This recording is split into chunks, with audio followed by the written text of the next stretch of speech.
Recently on Twitter, the historian Neil Oliver caused a stir with something he wrote. He's part of the documentary series Coast, and he's presented various other documentaries too, but his tweet caused a stir because he said something like, "Don't go to university, instead read books."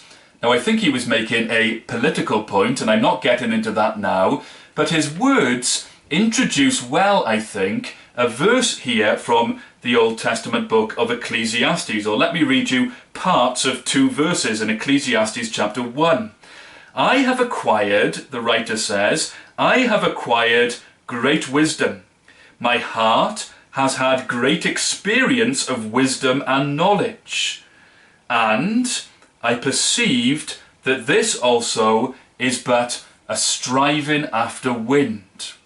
Last time I read you a verse at the beginning of Ecclesiastes chapter 1 verse 2. "Vanity of vanities," says the preacher. "Vanity of vanities, all is vanity." Or it could be put like this: a breath, the merest of breaths.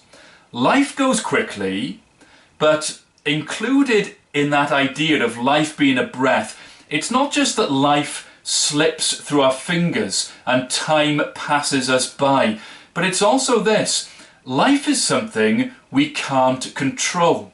If you blow bubbles, not only do they not last long before they pop, you also can't grab hold of them and stuff them back into the bottle. If you blow out the candles on a birthday cake, not only does the smoke not linger very long, also you can't take hold of it.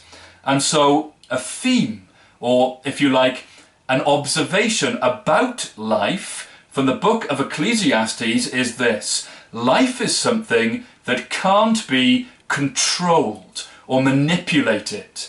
And that's the point being made about wisdom here in the second half of chapter 1. You can learn lots of stuff about the world, you can be well educated, you can go to university, you can read books, but all of that doesn't give you any more control. Having wisdom and knowledge doesn't mean you can control the weather for your holiday, or something more serious. It doesn't prevent unwanted intrusions like a terminal illness in your family or a tragic bereavement. It doesn't prevent those things from coming your way. The writer of Ecclesiastes in chapter 2, he gets into a kind of pleasure-seeking project. Perhaps if life is like a breath, the best thing to do is simply make the most of life. And so this is how chapter 2 begins. "I said in my heart, come now, I will test you with pleasure. Enjoy yourself." If life is like a breath and it goes quickly and life can't be controlled or manipulated, perhaps the best thing to do with the time and the health you've got is just throw yourself into life and enjoy it. Oscar Wilde wrote a novel called The Portrait of Dorian Gray, and it begins with this young man, Dorian Gray, having his portrait painted. But when it's finished, he hates it. Not because he doesn't like the painting, but because he realizes that his youth and beauty will fade. But the likeness in the painting will remain young. Well, in the book, mysteriously, the painting begins to age and he remains young, and he pursues this hedonistic life. You might think it's not a bad approach. The man in Ecclesiastes described how he had wine, he had laughter, he had houses and gardens and music and women. He said he even had pleasure in those things. But in chapter 2 and verse 10, he says, "My heart found pleasure in all my toil." Now he's saying there was pleasure along the way, but he never arrived anywhere. There was just pleasure in the toil. There was just pleasure in seeking the pleasure. But after one pleasure, he couldn't sit back and think, well, now I've had enough. Because he concluded at the end of his pleasure-seeking experiment in verse 11, he said this: "All was vanity and a striving after wind."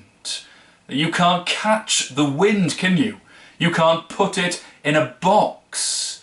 And so he never felt he arrived. Our wisdom will never enable us to control our lives.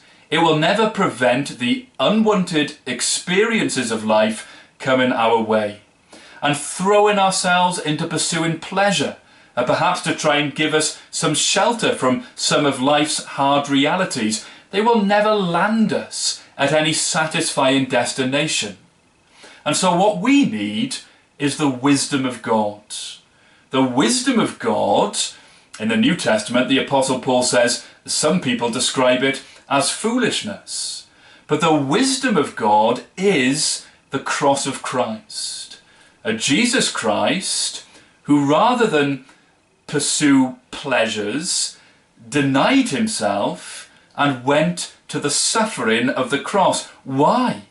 To save and rescue sinners like you and me, so that he could be our shepherd, so that he could give us protection in the trials of this life, and so that he might bring real life, which is knowing him.